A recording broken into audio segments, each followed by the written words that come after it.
Srila Prabhupada ki jai.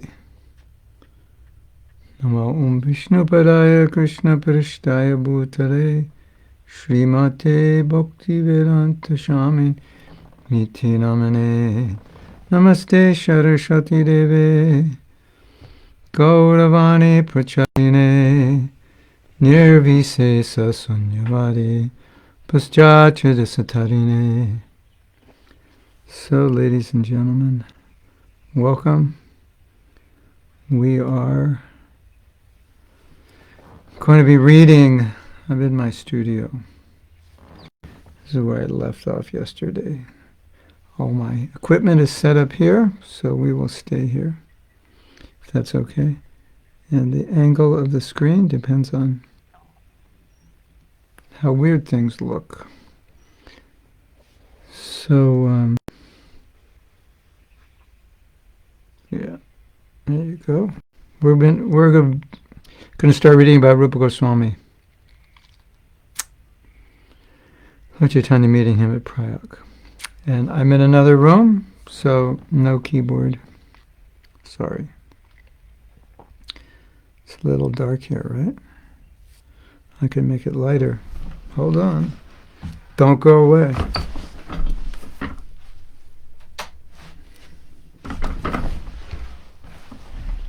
Okay, so we're going to do a cappella kirtan. Jaya Radha Madhava Kunja Bihari Radha Madhava Kunja Bihari Gopijana Balaba Giribharadhari Gopijana Balaba Giribharadhari Jashodhanandana Brajajana Ranjana Jashodhanandana Brajajana Ranjana Jamuna Tira Panachari Jaya Radha Madhava Kunja Bihari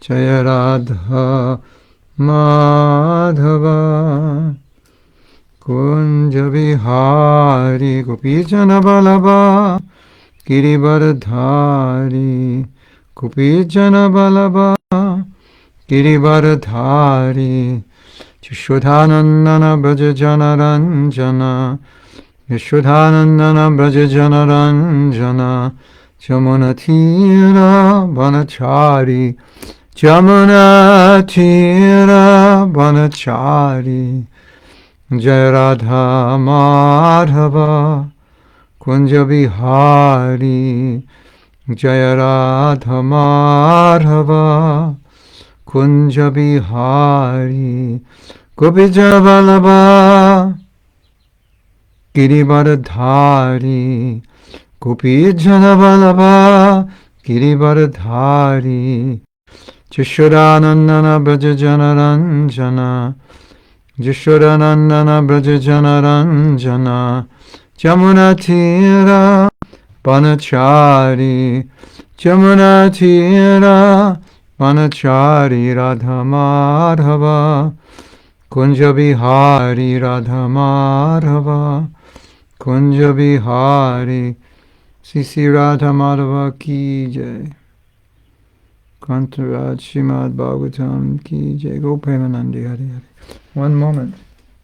We'll add more lights to this dark room. So, I started on time and the kirtan was short. And everybody else was thinking, we're going to start late. When he returned to Prayag, yes. So we're going to begin reading about Mahaprabhu's meeting with Rupa Goswami. As we had mentioned yesterday, that, move back. We had mentioned yesterday, Lord Chaitanya, as you know, didn't write any books, and everything he wanted to say, he said to Rupa Goswami and Sanatana Goswami. Of course, Prabhupada says he wrote the Shikshamrita. But actually didn't write it, he spoke it. But that was considered, because he didn't speak it to someone per se who he was teaching, who was going to speak it, then it was considered that's what he wrote. That was his. But anyway, you can consider whatever he taught, Rupa and Sanatan, he also wrote, but he wrote it through them. Just like when BTG came out, Prabhupada said, put one of my articles and then you write the other articles. And the devotees were thinking, well, maybe we should put more articles of yours, Srila Prabhupada. And he said, well, you're writing what you've heard from me, so all your articles are my articles. So that's the idea. So even though we're reading the writings of Rupa Goswami, Nectar of Instruction, Nectar of Devotion, it's the teachings of Lord Chaitanya. Okay, so we're going to begin reading. When he returned to Prayag, so he was, the last we read, I believe it was Banaras Varanasi, and he met Sanatana Goswami. Is that correct? Who remembers? Oh yeah, well, let's read the paragraph before, because we didn't get time to discuss this story. From Vrindavan, his personal servitor, Krishnadas Mipra, induced him to go back to Prayag to take bath during the Magh Mela. The Lord acceded to this proposal, and they started for Prayag. On the way, they met with some Pathans. No, that's another story. Pathans are Muslims, among whom there was a learned Molana. The Lord had some talks with the Molana and his companions, and the Lord convinced the Molana that in the Quran also there are descriptions of Bhagavad Dharma and Krishna. Wow. You can all say, wow. Another Islamic devotee told me there are descriptions of Krishna's Leela in the Quran. Not the Muslim people don't realize it. That's what he said. All the Pathans were converted to his cult of devotional service. So, how would we convert the whole world? That's it. Is it even possible? Can we even do it individually, collectively? Well, look at some countries. They're primarily Catholic or Protestant, like that. So, mass religious or Buddhist or Islamic, mass religious conversion does happen. It happens differently in different places, in different times in history, but it does happen. So, is it possible? Yes. How will it happen? Become a pure devotee like Lord Chaitanya. Then it can happen. So, as we've said many times, it's not just what you say, but it's who you are. And also, who you are obviously reflects exactly what you're going to say, because sometimes if you say the right thing, it hits the right point in a person's mind or heart or intellect, and it shifts them. That's also part of the qualification of being a pure devotee. You know what to say. You know the right thing. Krishna inspires you. And when you say it, it has potency because you've realized what you're saying. And your prema bhakti yahahite, this prema is flowing out of you. So anyone who's submissive will be knocked over by your prema. So if we want to make the world Krishna conscious, there's no better way I can think of than becoming pure devotees. Of course, applying all our intelligence, all our energy, all our enthusiasm is also necessary. And I always think, well, what better thing can you do with your life than make the effort to make the world Krishna conscious? What could be a greater contribution? And even from the point of view of excitement, what could be more exciting than that? What could be a greater cause than that?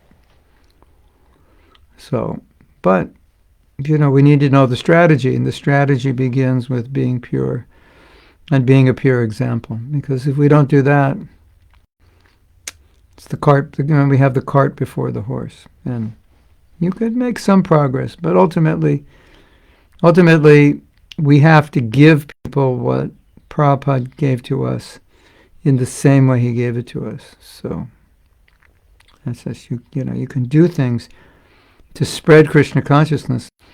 It's interesting. You say, let's spread Krishna consciousness. Well, You can do all these things to spread, but you have to spread Krishna consciousness. There's so many ways to spread an idea.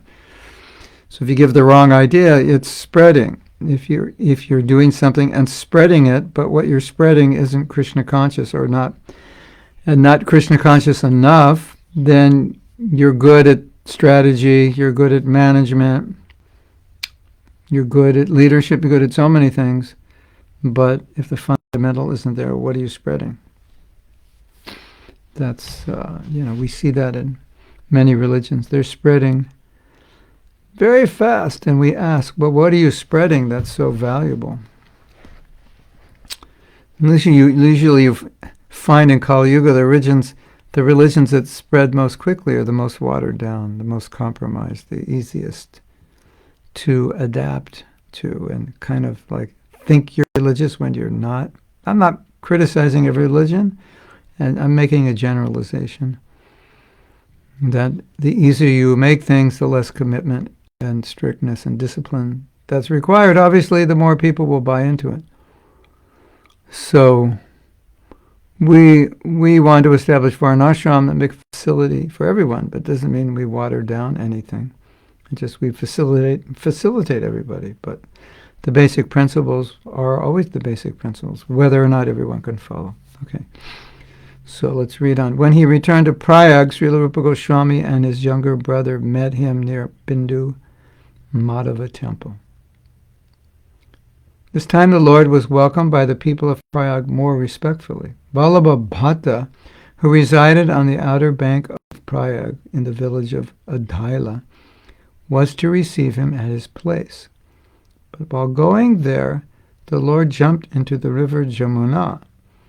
With great difficulty, he was picked up in an unconscious state. Finally, he visited the headquarters of Vallabha Bhatta.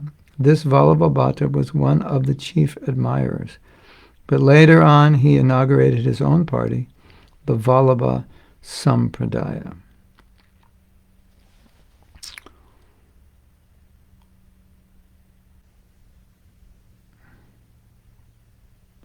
On the bank of the Dashwamedha Ghat at Prayag, for 10 days continually, the Lord instructed Rupa Goswami in the science of devotional service to the Lord. He taught the Goswami the divisions of living creatures and 8,400,000 species of life.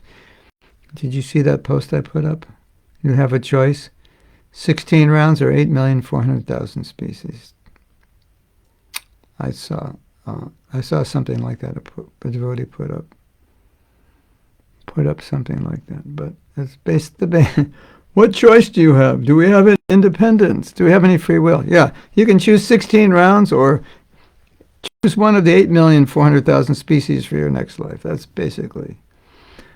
Of course, we obviously have more choices than that, but it kind of comes down to that. At least that's one way of looking at it. Then he taught him about the human species. Out of them he discussed the followers of the Vedic principles. Out of them the fruitive workers, and out of them the empiric philosophers, and out of them the liberated souls.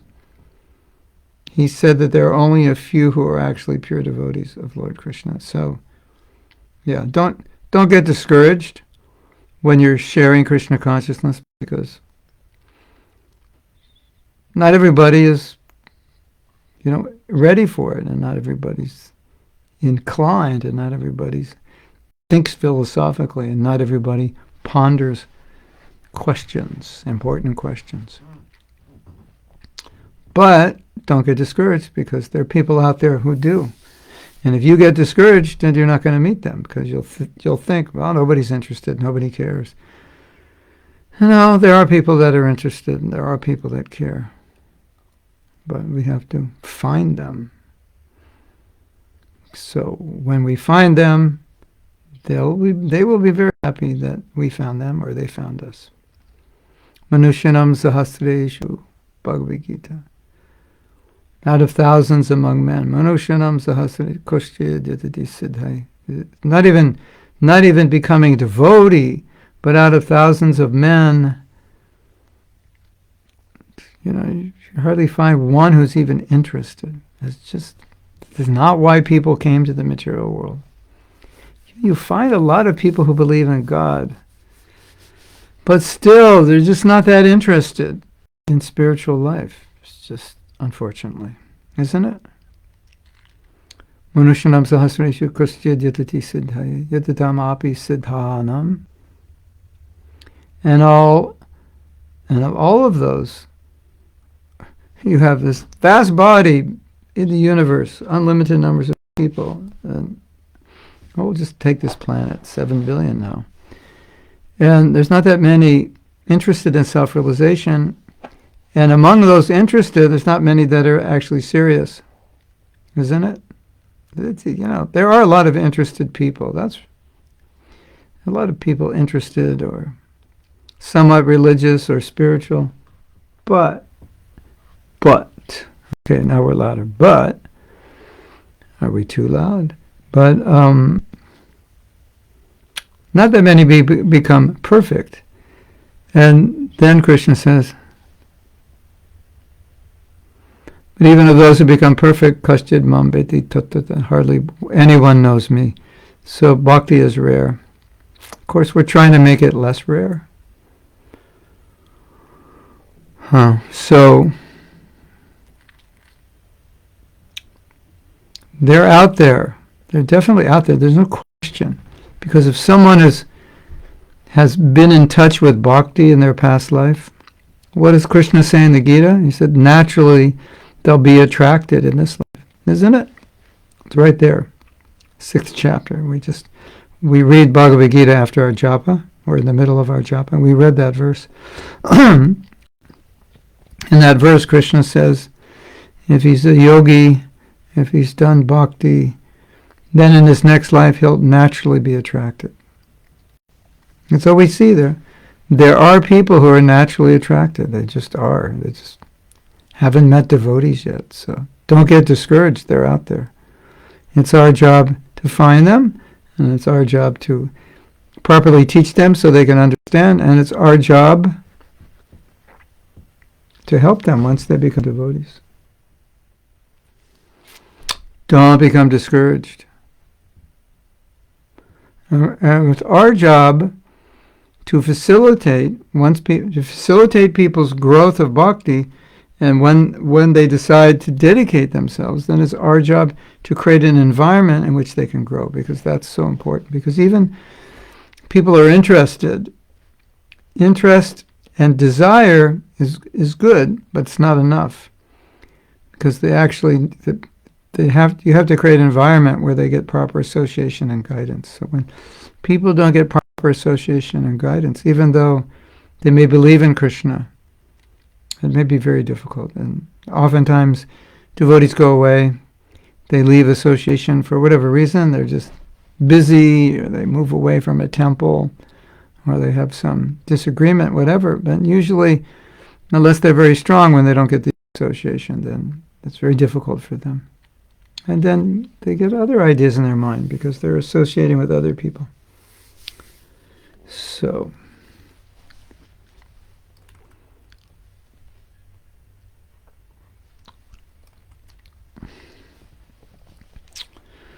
any of you who are helping people become Krishna conscious, you have to help them in all stages. You can't give up on them at any point, because, or put yourself in that situation. If you could never make it in Krishna consciousness if you're not in a good environment. If you're not in an environment which is nurturing. And nurturing environment means good association. And nurturing environment means being removed from anything which would make it difficult for you in your spiritual practice. So we'll continue reading. Srila Rupa Goswami was the younger brother of Sanatana Goswami. And when he retired from service, he brought with him 2 boatfuls of gold coins. This means that he brought with him some hundreds of thousands of rupees accumulated by the labor of his service. I think it's more than hundreds of thousands now, because Rupee, when Prabhupada said this, rupee was 10 times more valuable. So it's maybe it's close to $1 million now. This means that he brought with him hundreds and thousands of rupees accumulated by the labor of his service.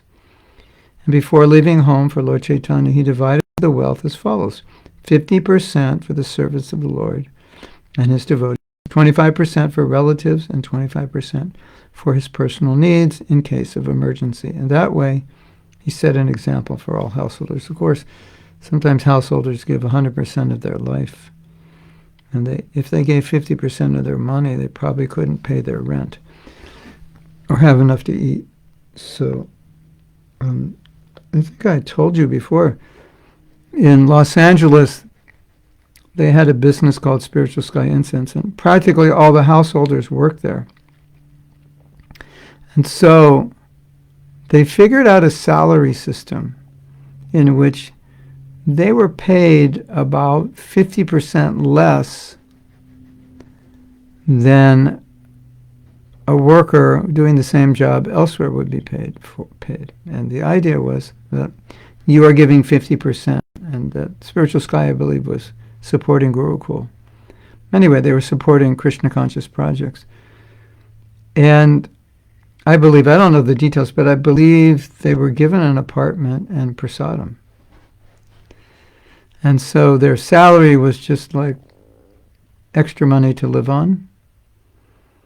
But it was an interesting system, right? So everybody, technically speaking, was giving 50% of their income. That's a nice system. They never saw 50% they were giving. It was just taken out of their paycheck in advance and given a place to live and prasadam and some salary. Isn't that interesting?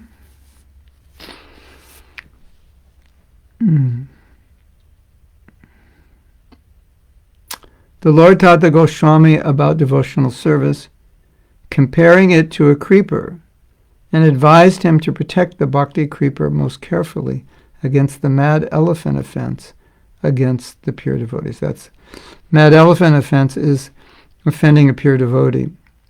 And it's called mad elephant because elephants destroy gardens. And the example is of a garden. There's the seed of bhakti in your heart. If you offend a devotee, it's like a crazy elephant that just run through a garden. Now, sometimes someone might say, we see some devotees offending other devotees. They're still going on in Krishna consciousness.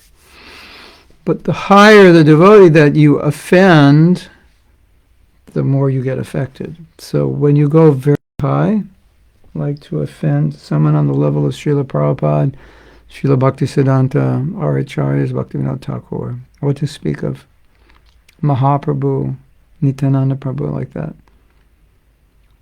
The higher you go, the worse the effect. So when we say it's like a mad elephant, that means you've offended, not just by the slight criticism, but blasphemed a very elevated devotee.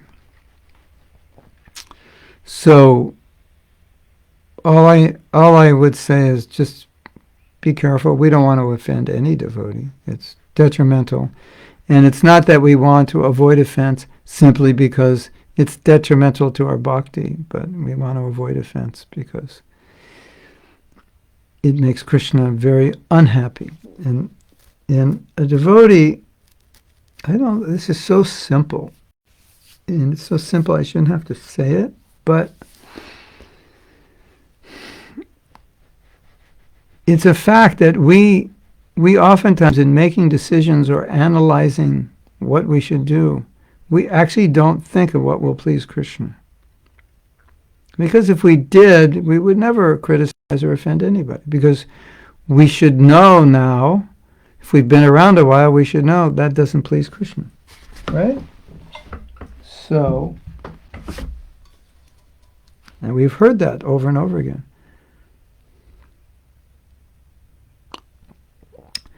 And sometimes it's such a simple thing.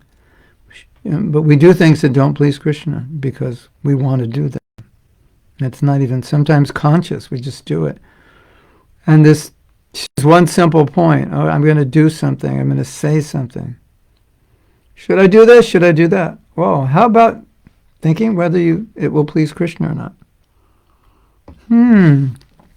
That's a good idea. I never thought of that. Now, of course, we're joking, but I've seen it over and over again. When someone's, I just can't deal with this, and I just can't deal with that, or I feel this way towards this person, or whatever. And you just think, is that pleasing Krishna? Would it be more pleasing if you thought this way or did that? And obviously, the answer is yes. But why didn't we think of that? I just don't know how to give this up. Well, does Krishna want you to give it up? Yes. So why are you hesitating? Why don't you have the impetus to give it up? It doesn't really make sense, does it? I've heard interesting discussions where devotees are discussing something philosophically, but they're not discussing whether Prabhupada wants it or not, whether it'll please him, because you can discuss things philosophically and come up with conclusions which may seem proper, but may end up being different, or your conclusion, what I'm trying to say, I will say what I'm trying to say, your conclusion will not align with something that Prabhupada wanted, even though it seems philosophically correct. Have you ever seen that? Have you ever seen that? Devotees they're discussing something philosophically. I don't know if you ever noticed it. They're discussing something philosophically, but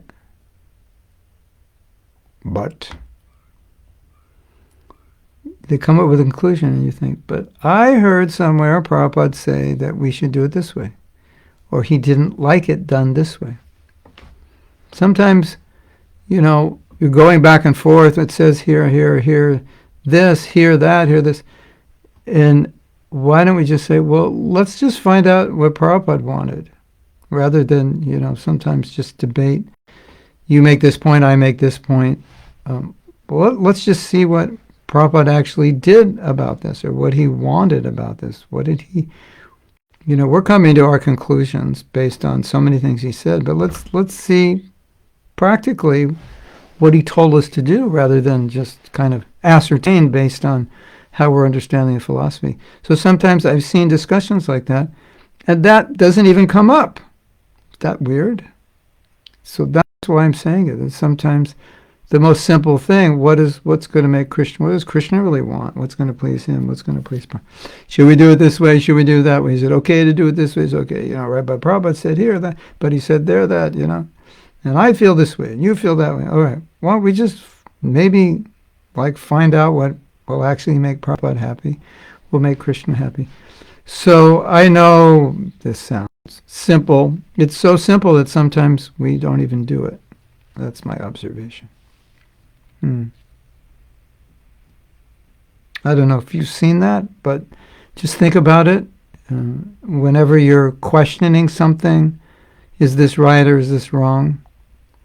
Not just questioning it philosophically, but question it in terms of, is there any indication anywhere that Prabhupada wanted things done a certain way? Like sometimes you'll read a story, and a devotee will do something, and Prabhupada say, oh, thank you for doing that. I really like that. Or I really like the way you did this. Or the fact that you did that, I really like that. Oh, okay, so here's an indication. Prabhupada likes this. We should pay attention to these things, right? Because, like I said, philosophically, you could make another conclusion. You could conclude Prabhupada wants something else because, the way philosophy can be analyzed, you may come, with the fertile brain can come up with all kinds of interpretations. And sometimes, I see this. The interpretation, somebody makes an interpretation, they have all the verses, the logic, and they come up with a conclusion that I know is against what Prabhupada wanted, because I was in a situation where Prabhupada said, oh, I like this. I like it done this way. And their conclusion was, no, we should do it that way based on this verse, this philosophical point, this logic, this Leela. That's why I find reading Prabhupada's biographies is very, very helpful, because then you see how Prabhupada applies things in certain situations. I just read today. This, of course, is early in the movement. Prabhupada said this, but it's interesting. The first I was reading about the beginning of the movement in New York. There's a new book out. Well, I don't know if it's so new, but it's a book by Radharani Shambarani. It's called The Art of Bhakti, and it's about her whole history with Prabhupada. And she was the first woman in ISKCON, there from like 66, I think. So you may know the story. They found Juggernaut deities, and Prabhupada asked, "Can they be carved?" And Shambhasundar Prabhu carved them. What I forgot was that he carved a second pair for New York, and they were sent to New York. And Subhadra came later, so they put Balaram on a chair. Prabhupada got a chair. I said, "Put Balaram here." This is in Prabhupada's room, and put Jagannath on another chair. Then Subhadra came. Maybe a few days later, he said, "Put her in the middle." And then he said, "This is how it should be in our temple, that the girls should be in the middle of the boys, because then the boys should protect them." So I think a lot of times in Harinam, you would have men in the back, men in the front, at least that was the idea, and the women in the middle. So Jagannath Baladev are protecting, kind of that idea. But Prabhupada wasn't talking about Harinam, he was just talking about in general. I thought that was interesting, because it seems to not have actually turned out that way later on in the movement. It's kind of like, not in the middle and being protected, it was kind of like, keep a distance. You're the enemy. Obviously we don't. Prabhupada wasn't saying there shouldn't be any separation, but it was just interesting to sometimes read things that he was suggesting that didn't exactly turn out maybe as he intended them to. Anyway, that's an important point. So, yes. I guess I haven't said anything controversial enough to get some discussion going here. Okay, I guess I have to be more controversial, right?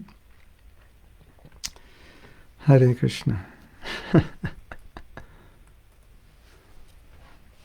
No, I think there's certain devotees who always make comments. They're just not here. Okay, you don't have to comment if you don't want to. We get time to read more. Well, we're almost at the end of this. Then we have 3 more pages to read, or 2.5. And then I thought we could do, at least for a while, see how long it lasts, we could read some songs of Bhaktivinoda Thakur and discuss them, because I thought it's really nice to enter into the mood, the heart of a pure devotee, because we want to have that heart also. So that's what we I don't.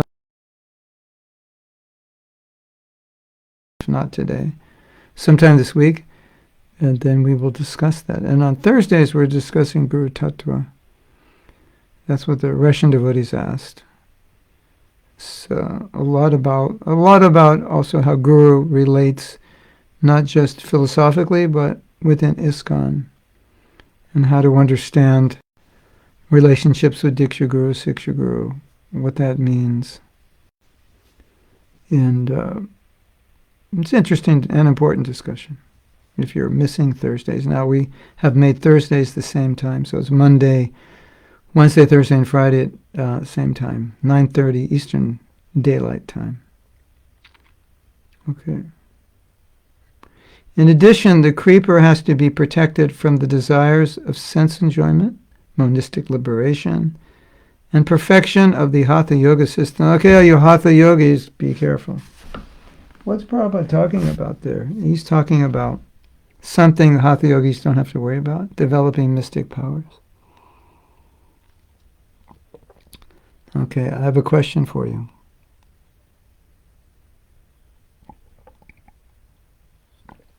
What would you do if you had all mystic powers? Like you could stick your hand anywhere and pull out, like chunks of gold as much as you could carry. You could go right into a fort. We have a place in America called Fort Knox. If you had that mystic power, you could just go and pull it. That's pretty interesting, isn't it? What would you do if you had mystic power? Write down 10 things you would do. Of course, you don't know what you would do until you have it, so you really can't imagine. But I'm making the assumption if we are not very advanced in spiritual life, we would misuse it. And in the first place, why would we want it? So that's the point of Prabhupada is talking about. The desire for Hatha Yoga perfection is for those powers. And you have these powers. You could actually make people think what you want them to think. You can control their mind. What would you do if you could control people's minds? You could go right through a wall. Sounds like fun, right? Better than Disneyland. You just go, Disneyland you can ride on a ride, but I could learn how to go through a wall. I could walk on water. That's, might be more exciting than surfing, walking on water, right? I could just go out in the waves. I wouldn't need a board. I could just, become quite famous, right? So that's what Prabhupada's talking about. So the creeper has to be protected from the desires of sense enjoyment, monistic liberation, and the perfection of the Hatha Yoga system. So the perfection of the Hatha Yoga system is, you could say, a higher form. Well, it could give you a higher form of control. So, and liberation means monistic liberation, becoming one with Krishna. So the point is, bhakti, as we're saying, it's about what makes Krishna happy. And until you come to the point where your only desire is to make Guru and Krishna happy, then until we come to that point, we have not arrived at what Prabhupada is giving us, what Bhagavatam is giving us. So anything other than that, we're falling short.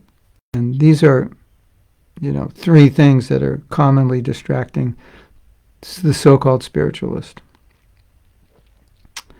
They are all detrimental on the path of devotional service. Similarly, violence against living beings and desire for worldly gain, worldly reception, and worldly fame are all detrimental to the progress of bhakti or Bhagavad Dharma.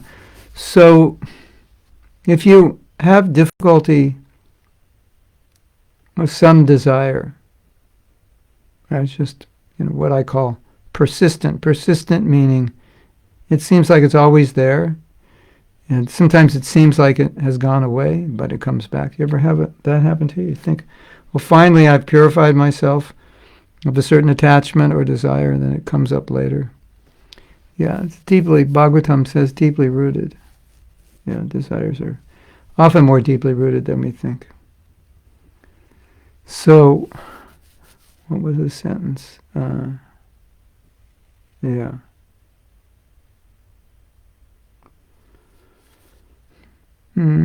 Desire for worldly gain, worldly reception, worldly fame are all detrimental to the progress of bhakti. I forgot where I was going with what I was just saying. I'm trying to remember. I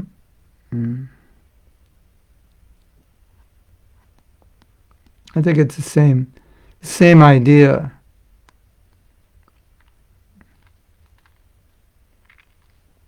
Oh yeah, I was going with this idea. It's good if you have, it's not good if you have material attachment, but it's good if you think, okay, whatever this attachment is, I've already fulfilled it in past lives. Many. Okay, can you sit here till I say many for like 10 quadzillion times? Is that a number? Quadzillion? I heard a number the other day I'd never heard before. Trillion or some weird number. All right. Sometimes you will tell yourself, but it's so hard to give this up.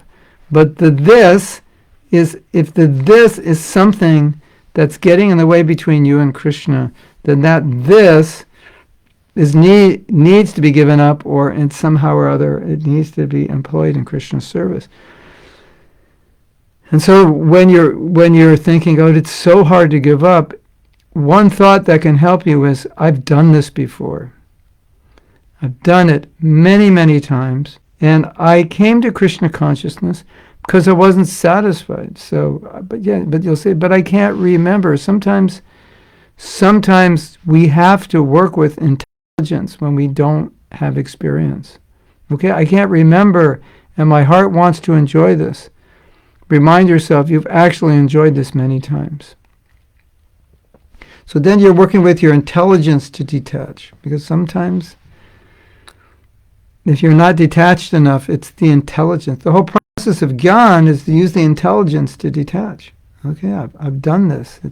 I became a devotee. Why? Because I was not satisfied over so many lives. And the fact that I became a devotee indicates to some degree I have some realization that these things won't make me happy. But because it's deep-rooted, sometimes it comes up. And it can be very, very helpful just to remember, I've done this before.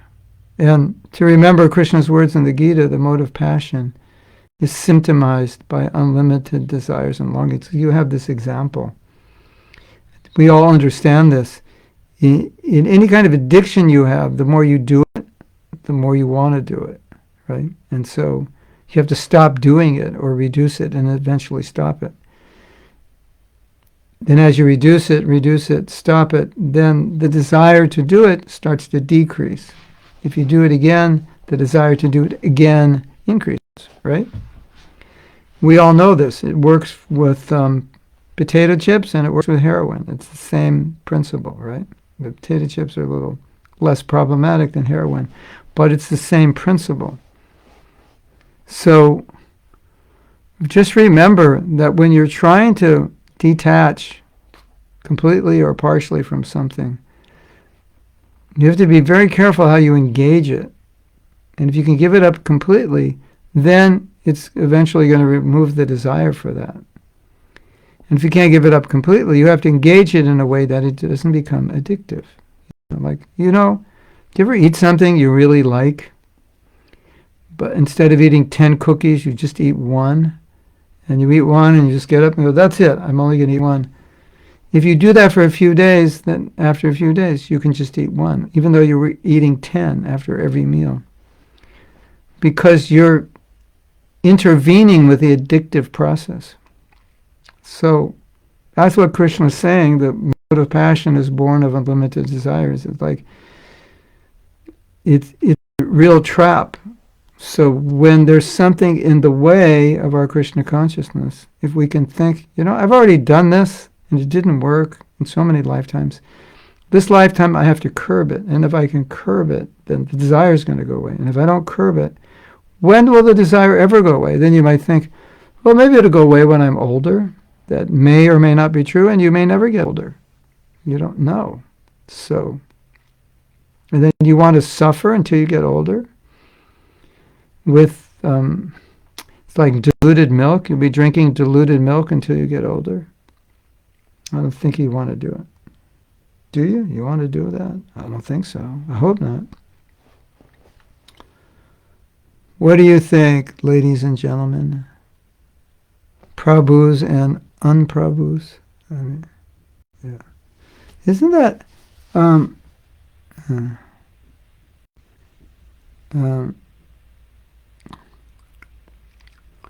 that was a joke, Prabhus and unprabhus, because there's like, to Prabhu or not Prabhu? To Prabhu women or not Prabhu? That is a question.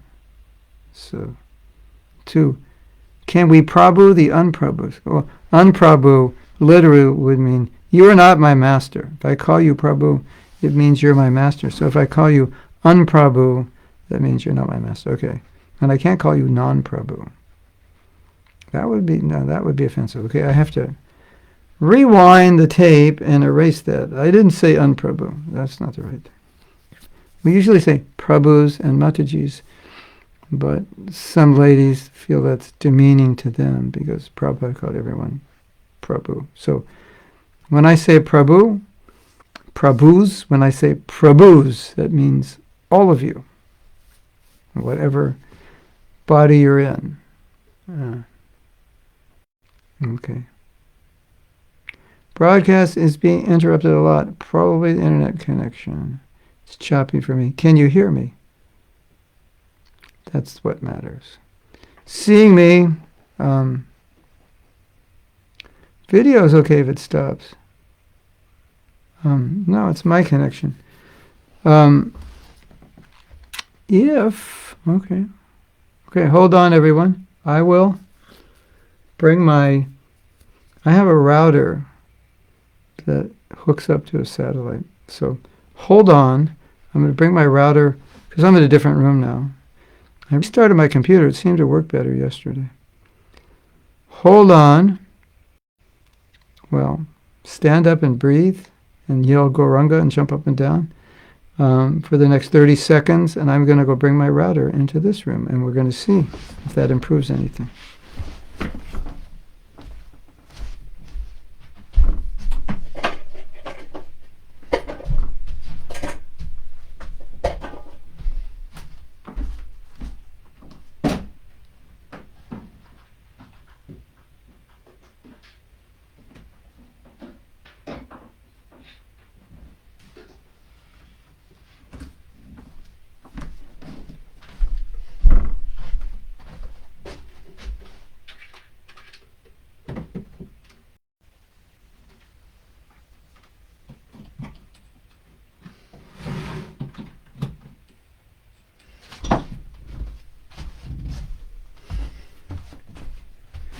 Gauranga, Gauranga, Gauranga, Nityananda. Okay. Did it improve anything? I can also refresh it. I have to call the company, I think. This is not good.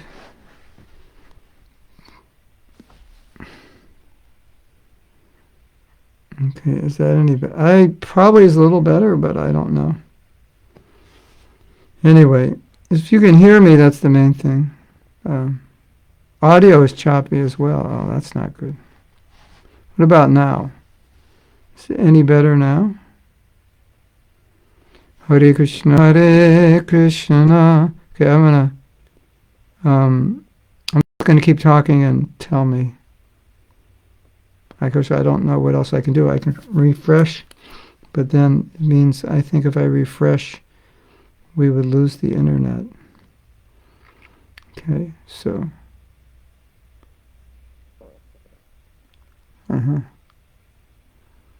So it's a connection problem on my end, which I have to figure out.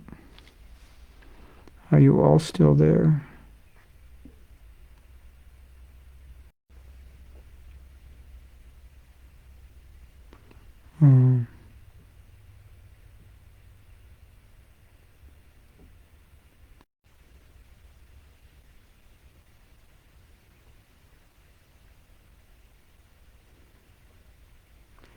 I can hear you perfectly now. Yeah, for me it's good now. Okay. Now we know. Toshan has a question about Juggernaut. Off topic. Juggernaut deity, every 12 years is replaced. Deity gets replaced and all the lights in the city go out. Could you maybe share this story behind it? I couldn't because I don't. I mean, I know the deed is replaced, but the lights go out. I don't know why.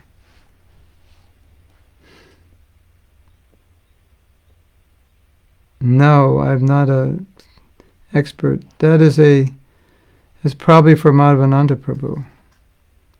He probably knows everything about that and has probably spoken about it. He's the Acharya.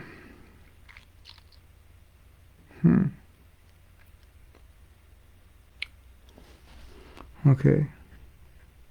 Sound is good, yes. So I have to keep closer. Yeah, so we're doing okay, hopefully. It's strange. Wait a minute. Oh, I know the problem. I'm running off the internet in my house.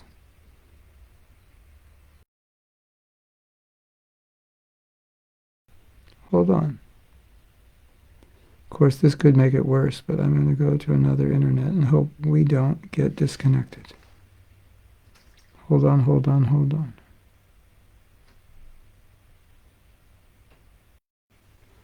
Hare Krishna. Okay, so now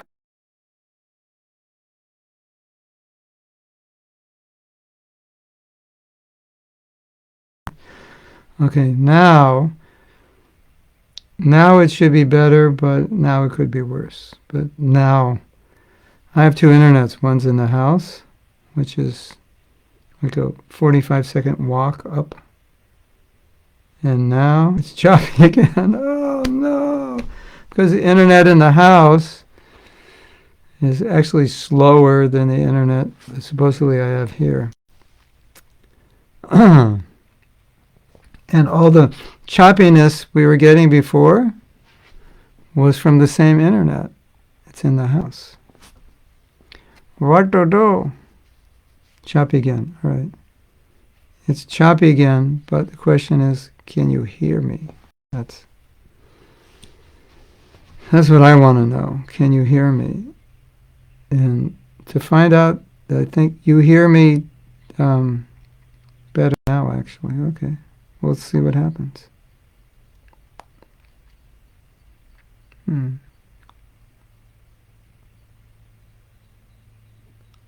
Let us see what happens. Anyway, now it seems smooth. Okay. Beautiful. So we're going to continue reading. I don't think there's anything else anyone was saying. Okay.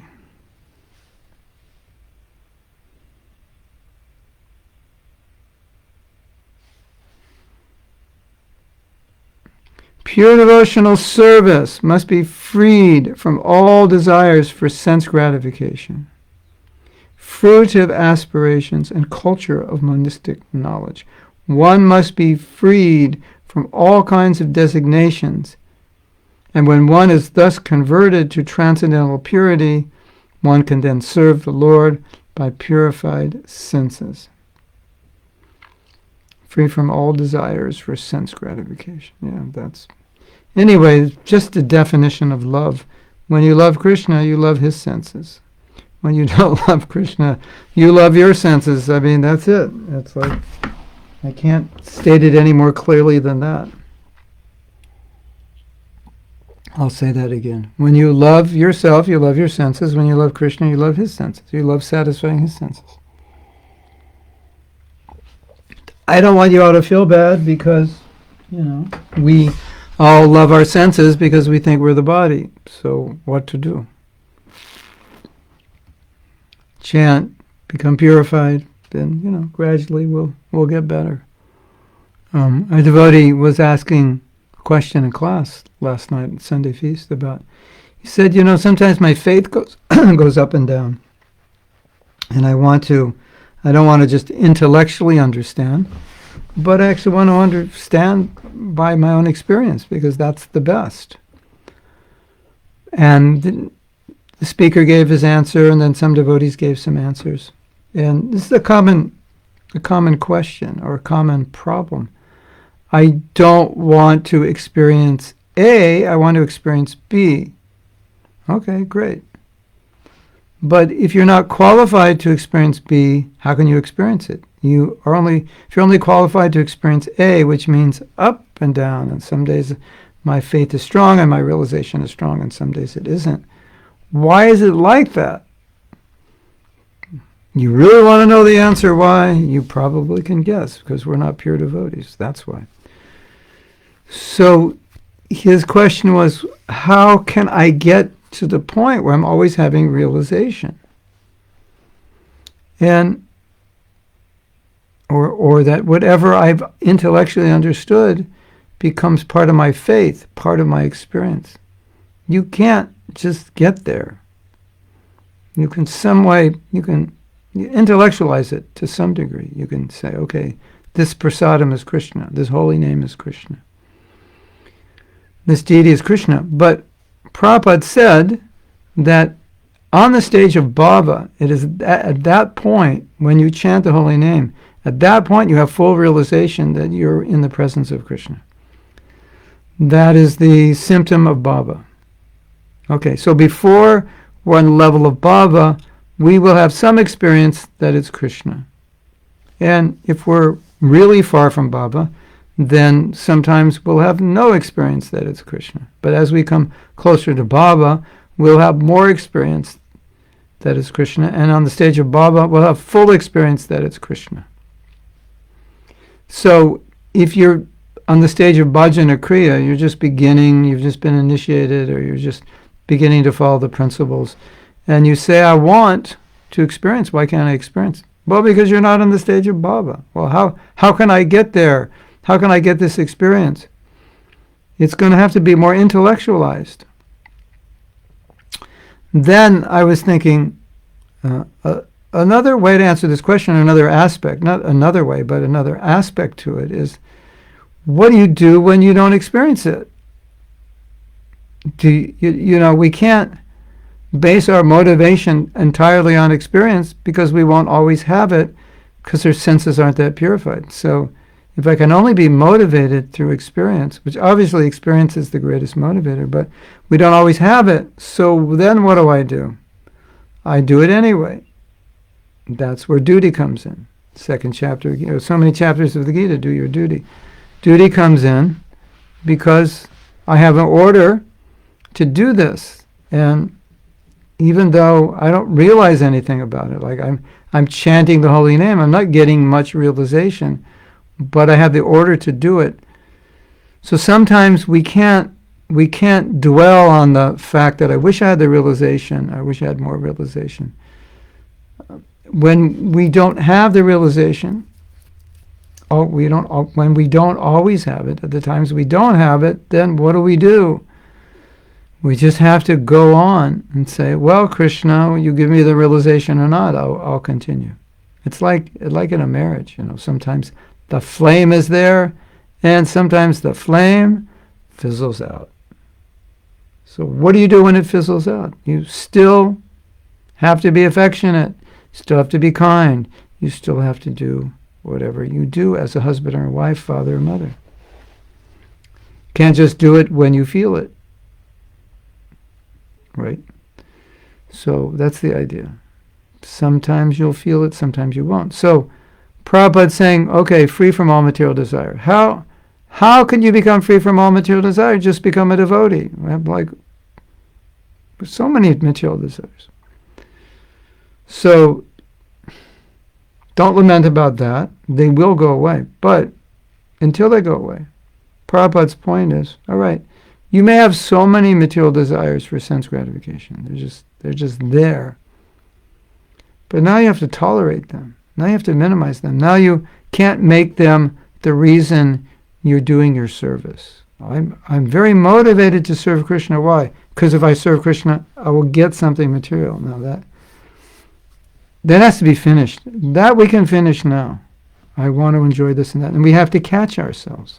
Especially certain desires can intermix with bhakti, like the desire to be recognized as an advanced devotee, the desire to be recognized for my service, the desire to become a famous devotee. That is always going to be hovering over. Look at me, look what I did. So, these things, they're there, don't, it's discouraging. I want to say don't become discouraged. It is discouraging, but the point is, just don't allow that to become the reason you're doing devotional service. Right? If you tell me, oh, Mahatma Prabhu, you gave a nice class. So I think, thank you for that compliment. I'm happy you got something from it. And it stops there.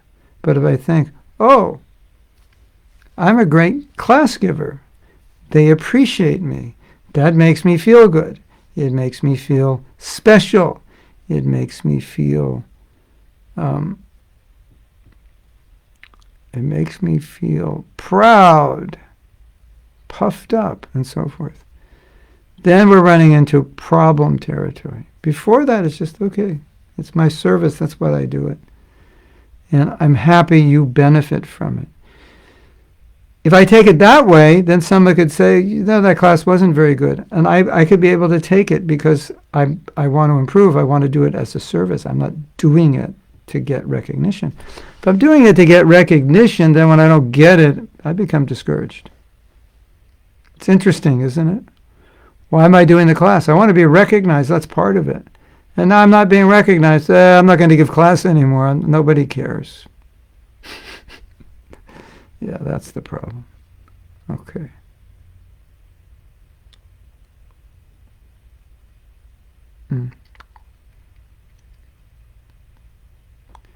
I am going to get something from my devotional service.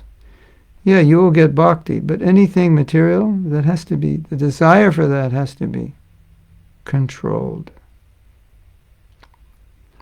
And as you advance, it's going to go away, that's for sure. And that's one of the ways you know you're advancing.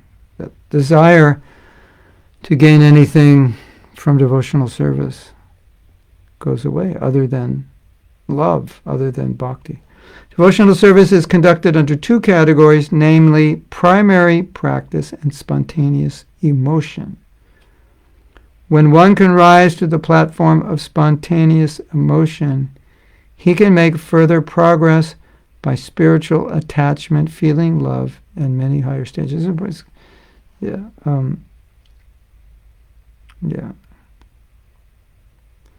Many higher stages of devotional life for which there are no English words. So it's referring to different stages of Bhava, Anubhav,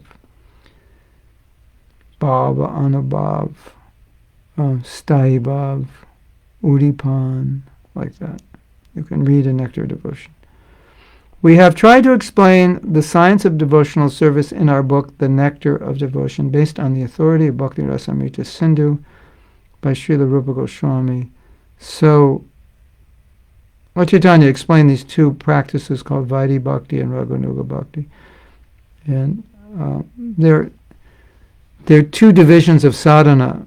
One is sadhana, which is guided and motivated by following rules and regulations, and one is more spontaneous in the sense that the impetus to do it is to follow in the footsteps of the resident of Vrindavan. And in a sense that what Prabhupada gave us, in a sense broadly, is really a combination of both, because our goal is not to just follow rules and regulations. Our goal is to love Krishna spontaneously. So we're being directed that way.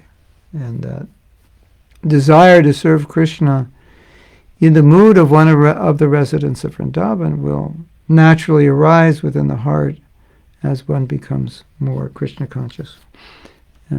Maybe not yet. Maybe now. Maybe not now. Sometimes devotees kind of feel that they have a certain rasa, but they're not really mature enough so that rasa may be influenced by their material nature, and they're imposing that on their relationship with Krishna. But in more advanced stages, especially the stage of asakti, the propensity towards a certain rasa becomes quite strong.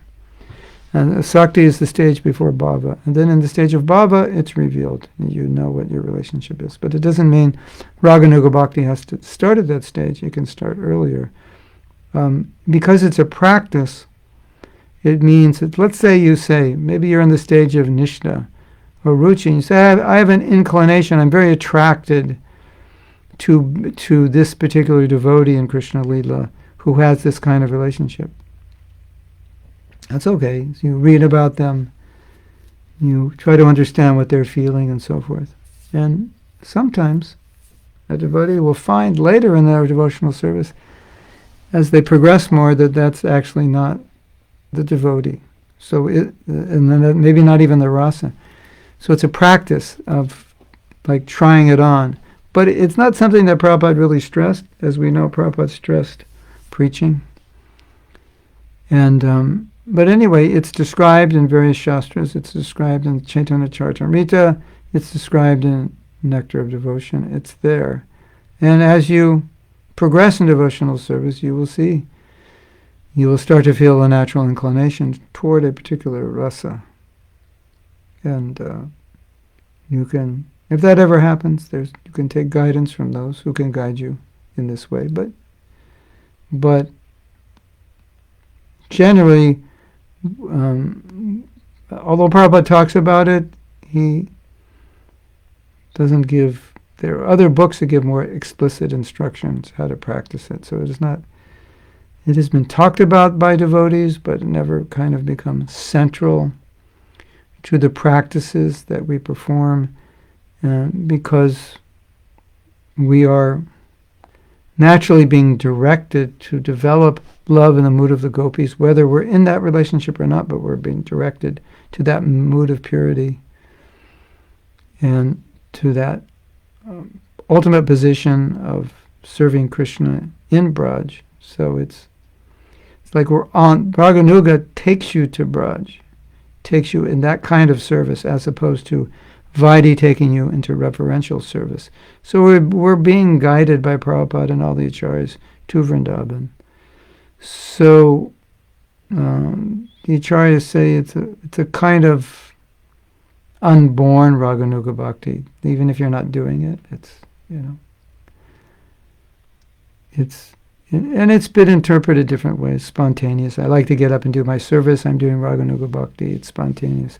It's not actually what it means exactly, but I can't say that you're not becoming spontaneous. You are, but Raganuga Bhakti means that you're following the mood of a resident of Vrindavan, and it's the natural process. And then as it develops, you practice it. But it's certainly, if you have certain feelings about certain devotees, to hear about them, or certain rasa, to read about them is certainly not wrong. But until we're on a stage where we're qualified to fully enter Raganuga Bhakti, Prabhupada wanted us to read about all the rasas. And when devotees were only reading about the gopis, it was like, no, you have to read about everything. So that's generally how we've been instructed. You read about everything and don't just focus on the gopis. That's the general instruction. When you're more advanced, you can do more. Until then, just calm down, ladies and gentlemen. Take it slow. Okay. Transcendental devotional service has 5 stages of reciprocation. 1, the self-realization stage. So this is the 5 rasas. Just after liberation from material bondage is called the Shanta, or neutral stage. After that, there is a development of transcendental knowledge of the Lord's opulences. The devotee engages himself in dasya. By further development, the dasya stage, a respectful fraternity with the Lord, develops. And above that, a feeling of friendship on equal terms becomes manifest. Both of these stages are called sakya, or devotional service and friendship. Above this is the stage of parental affection toward the Lord, and this is called vatsalya, and above this is the stage of conjugal love. And this stage is called the highest stage of love, although there is no difference in quality in any of the above stages. The last stage of conjugal love of God is called the Madhurya stage. Now, I read something amazing. This is really amazing. There's a book which I got somehow or other by divine arrangement, and it's all about Sakyaras. And there's a village in India, and everyone in that village is practicing bhakti in Sakyaras as friends of Krishna. And they have many shastras and talking about this, and they say that in their opinion, this is interesting, Sakyaras is higher than Madhurya Ras.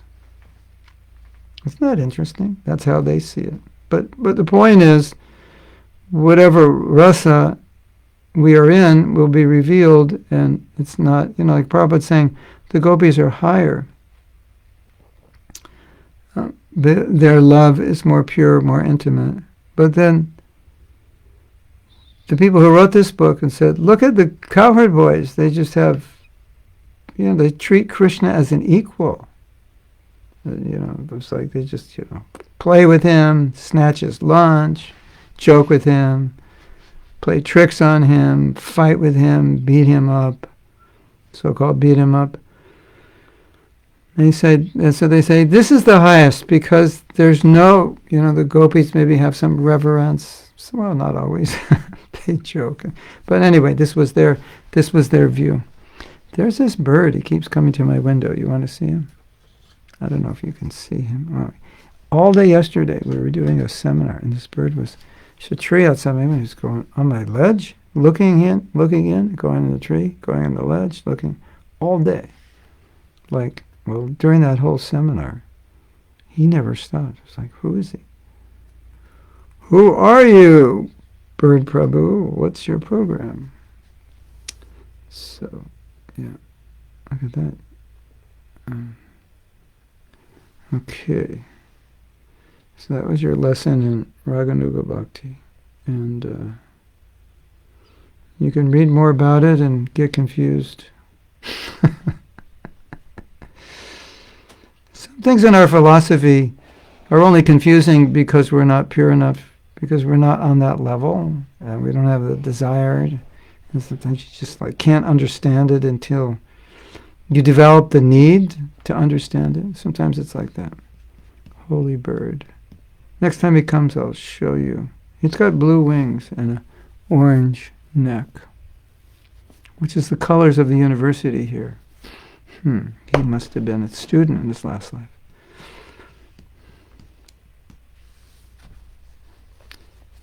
Holy bird, Sukadev Goswami. Shuka. Okay, we'll continue reading. Thus he instructed Rupa Goswami in devotional science and deputed him to Vrindavan to excavate the lost sites of the transcendental pastimes of the Lord. After this, the Lord returned to Varanasi and delivered the sannyasis and instructed the elder brother of Rupa Goswami. We have already discussed this. So probably you know, that the Goswamis went to Vrindavan. Excavate means that the places where all the pastimes happened were lost. Nobody knew. Oh, here's the place that this happened. Nobody knew that. So find these places, excavate them, and as we know, Mahaprabhu excavated Radhakund, Shamakund. He found them. They were just little ponds. Excavate them, open them up. Here's this place, open it up. This is where Rasa Leela went. And so now, maybe you take it for granted when you go to Vrindavan, but at this time, from what we're told, nobody really knew where these places are. Maybe a few people knew, but the public didn't know. They weren't excavated. All right, here's this area. This is, so that's what he did. So basically, Vrindavan is Vrindavan because the Goswamis excavated it. And Mahaprabhu's teachings are known to the world through the Goswamis, and what they were given and what they taught about rasa, about Raganuga Bhakti, Ragatmika Bhakti, especially Madhurya. I was like, this wasn't known. This was given through the Goswami. Mahaprabhu came to give it, and then through the Goswamis. I mean, Ishwara Puri, he was the first, but it wasn't until the Goswamis that it was written and then disseminated in books and teachings, and Gaudiya Vaishnavism was spread. So prior to Lord Chaitanya, this was not common knowledge. And so now it's been revealed to the world. And as we have spoken, it's amazing. The amazing meditation is that what the Goswamis gave, it's so deep and profound and esoteric. And it's given to people in Kali Yuga who are considered manda. Manda means small. Munda sumanda matayo, lazy and small intelligence, and mandabhagya, unfortunate. But people in Kali Yuga become so fortunate because such a high thing has been given to them, which was not revealed. And so here we are, you could say, residents of Kali Yuga, and then we're given Bhagavatam, we're given Nectar of Devotion, Chaitanya Charitamrita. It's very esoteric and deep shastras about really ultimately delineating the affection between Radha and Krishna, which is, unfathomably esoteric and profound, and requires such a high qualification to understand it. And Prabhupada's saying, well, here, take the Maha Mantra, you'll understand it. It's like, okay, that Maha Mantra is like, got something going for it, doesn't it? Because otherwise, what qualification do we have to understand? We understand we're the body. We're attracted to the opposite sex. How can someone who thinks they're the body, and therefore attracted to the opposite sex, the objects of sense gratification, understand Radha and Krishna love, which has nothing to do with that? Oh, take the Maha Mantra, you'll understand that. And all you can say is, wow. I mean, that's amazing. And as I've told you many times, or at least if you're on the japa, if you watch anything about japa, as I've told many times, we should be in awe that we have the holy name, because it's awesome. We should be in awe that what this holy name can do. It's actually doing the impossible. I just think for conditioned soul to understand Radha and Krishna's love, it's impossible. You can't understand it with a materially conditioned mind and heart. But the Maha Mantra is so powerful, it purifies our heart so we can understand it. That's amazing.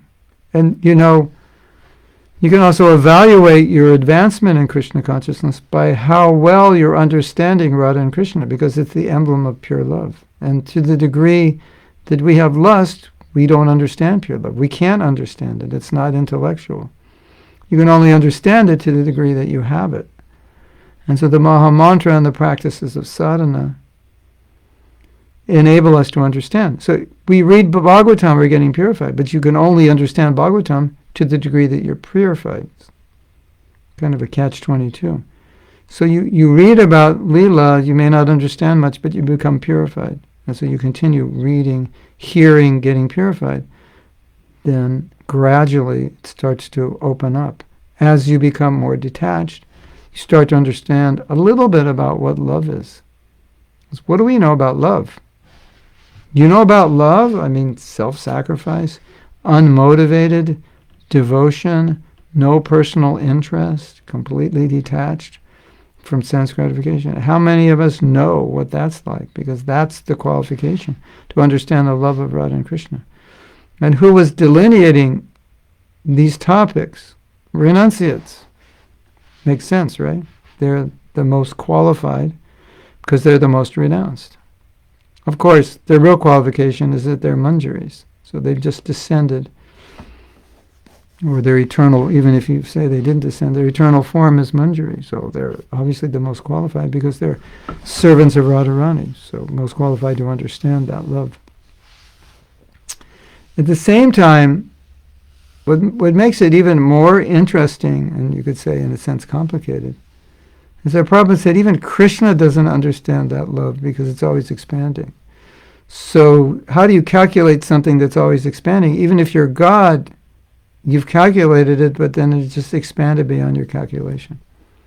It's like maybe you have a software or an app or something that's selling really well. So say, how are we doing? You calculate, but as soon as you calculate, you just sold 10 more products. So you never actually know how much you've made because it income keeps coming. So it's like that. So I'm just saying this so you can appreciate the Maha Mantra, how powerful it is. It's built into the Maha Mantra. You can say, what are the ingredients of the Maha Mantra? If we were to read a label, and what diseases does it cure, and what does it produce? Well, this Mahamantra has the ingredient to produce love in the mood of the residents of Vrindavan, and to enable us to understand the love of the gopis, even if we're not in Madhurya Ras. But understanding that's essential, because they're the emblem of pure bhakti. So it has the ingredients in it that previous Mahamantras and other ages didn't, has the ingredients to enable that outcome. That's what will happen. So that's why our chanting is so important. Because otherwise, how can we understand these things? We're just like, we're pretty bad off, don't you think? I don't want to offend anybody.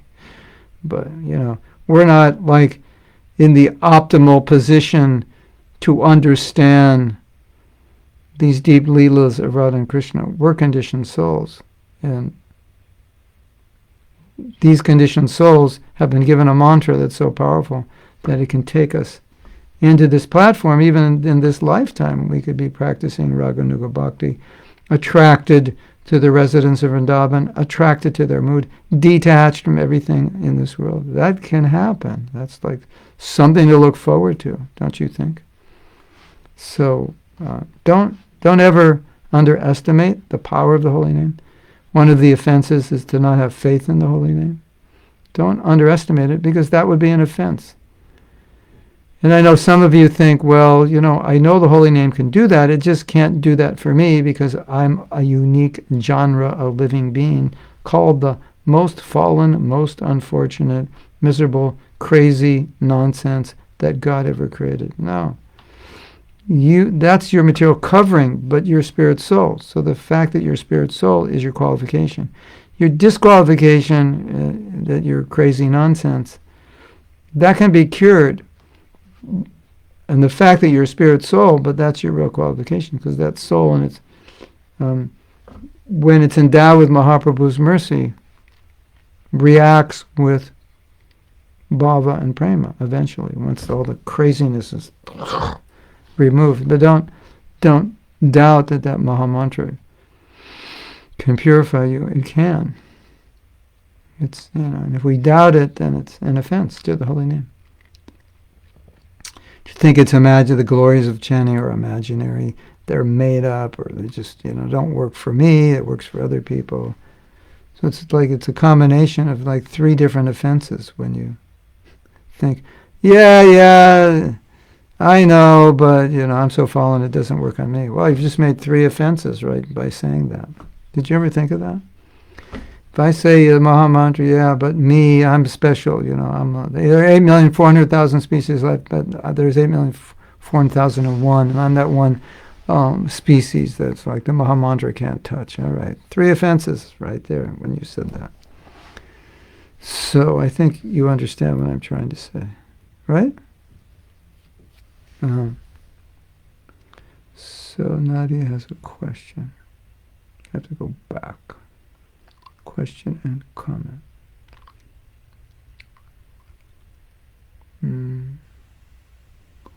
Tanya has a question or comment, and we only have 7 minutes. What to do? But all right. Questions and comment.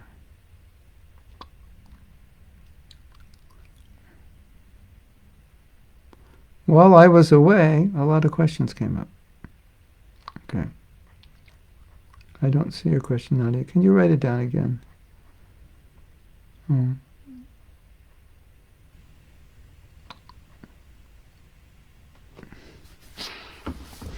Kelly says, regarding the desire to be recognized as a devotee, I think I have the opposite problem.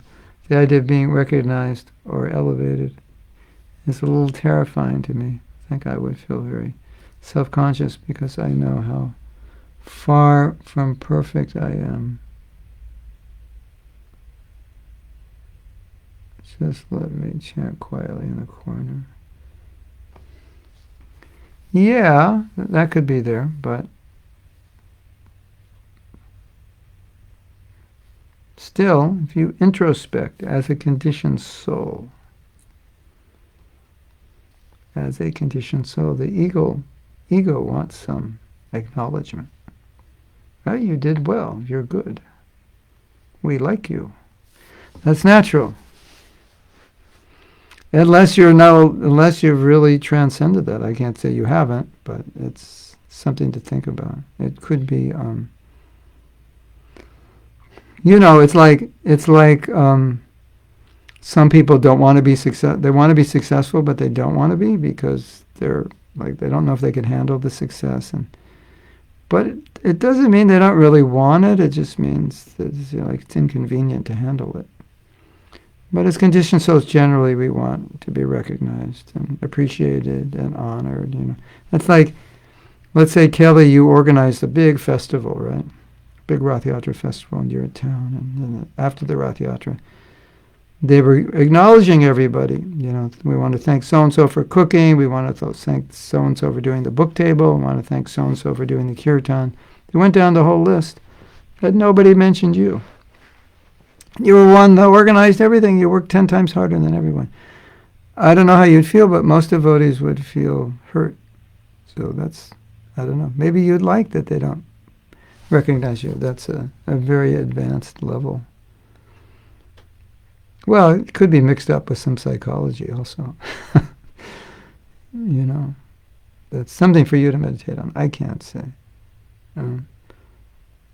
Badr says, what about people who say and do what they feel, and they're doomed to never become Krishna conscious? Also, what if duty is something rigid and people want freedom? If duty, commitment lead to freedom, why do people see that as contradictory? Yeah, it's like, you want freedom, just run all the red lights. Do what they feel. Yeah, if you're a pure devotee, do what you feel. But if you're not, then who is that person that whatever they feel is good and right? It's going to help them. That comes with elevation of consciousness. People want freedom, but Krishna says you get freedom from detachment. In one of the glorification videos, Pankajangri Prabhu devotees mentioned one of his wonderful statements, which went something like this: there are 3 words that keep us in the material world: I, like, and this. And 3 words that take us back to Godhead. Hare Krishna. I like this, I like that.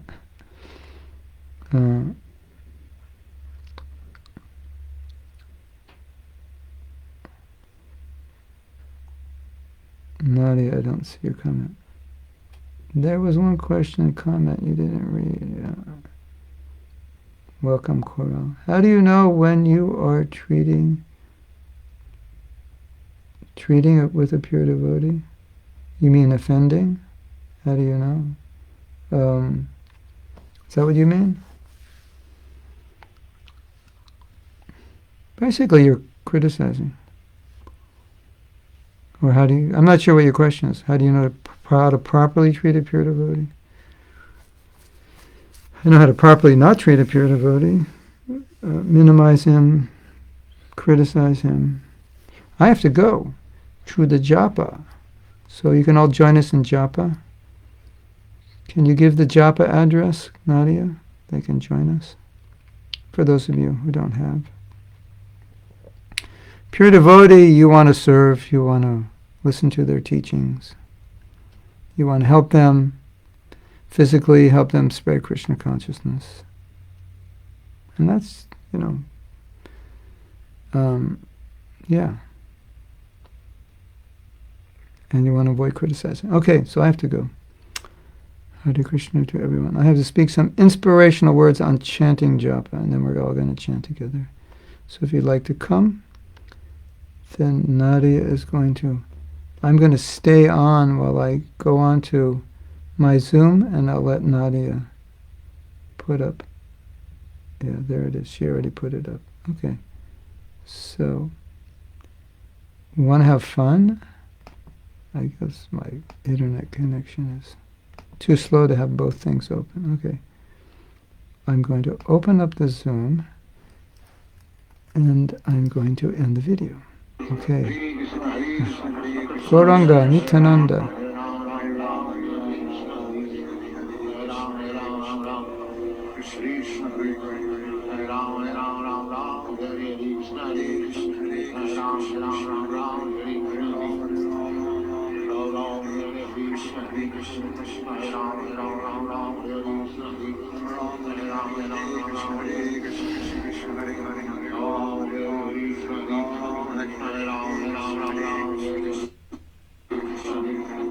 Hare Krishna, Hare Krishna, Krishna Krishna, Hare Hare.